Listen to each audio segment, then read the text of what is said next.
Hello बच्चों, कैसे हैं? ग्रुप 15 हाइड्राइड्स में हम अमोनिया, NH3, फॉस्फीन, आर्सीन, स्टिबीन, बिस्मुथीन में हम thermal stability, reducing power, basic nature ये सब डिस्कस कर चुके थे लास्ट शॉर्ट में। आज हमें बॉइलिंग पॉइंट और मेल्टिंग पॉइंट डिस्कस करना है।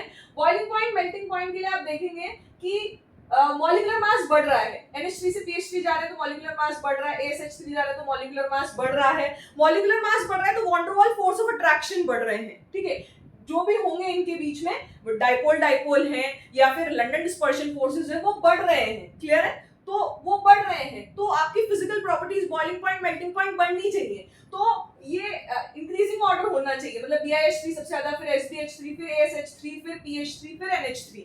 लेकिन NH3 में इंटरमॉलिक्यूलर हाइड्रोजन बॉन्डिंग होती है। क्लियर है?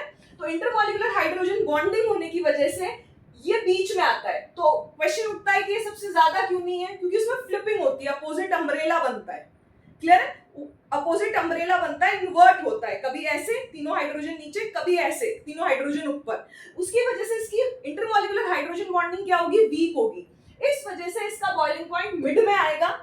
यहाँ पे वॉन डर वाल फोर्सेस ऑफ अट्रैक्शन डोमिनेट कर जाएंगे, यहाँ पे हाइड्रोजन बॉन्डिंग, और यहाँ पे इनका सबसे कम होगा।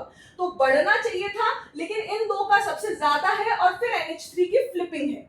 NH3 की इंटरमॉलिक्यूलर हाइड्रोजन बॉन्डिंग काउंट हो रही है। क्लियर है? उसे हम डोमिनेटिंग फैक्टर मानेंगे, NH3 की इंटरमॉलिक्यूलर हाइड्रोजन बॉन्डिंग। वहीं मेल्टिंग पॉइंट में हम बिस्मुथीन की बात नहीं करेंगे, क्योंकि वो डिकम्पोज हो जाता है। जहां पे मेल्टिंग पॉइंट उसका मेजर हो, उससे पहले वो डिकम्पोज हो जाता है, क्योंकि हाईली अनस्टेबल होता है। तो हम सिर्फ इन चार की बात करेंगे। तो इन चार में सॉलिड स्टेट की अगर हम बात करें तो सॉलिड स्टेट में इसमें हाइड्रोजन बॉन्डिंग बहुत ज्यादा स्ट्रॉन्ग है, तो इसका मेल्टिंग पॉइंट बहुत ज्यादा है। और फिर हम इन तीनों की अकॉर्डिंग टू मॉलिक्यूलर मास बात करेंगे, जिसका मास ज्यादा उसका मेल्टिंग पॉइंट ज्यादा, क्योंकि ज्यादा मास होने पे उसमें वॉन डर वाल फोर्स ऑफ अट्रैक्शन ज्यादा है, और वॉन डर वाल फोर्स ऑफ अट्रैक्शन से सारे फिजिकल प्रॉपर्टीज डिस्कस होती हैं, डायरेक्टली डिपेंड करती है physical properties like boiling point, melting point, viscosity.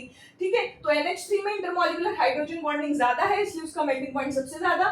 फिर SbH3 मास से रिलेट कर लेंगे, जिसका मास ज्यादा उसका मेल्टिंग पॉइंट ज्यादा। लेकिन यहाँ अमोनिया बीच में आ गया।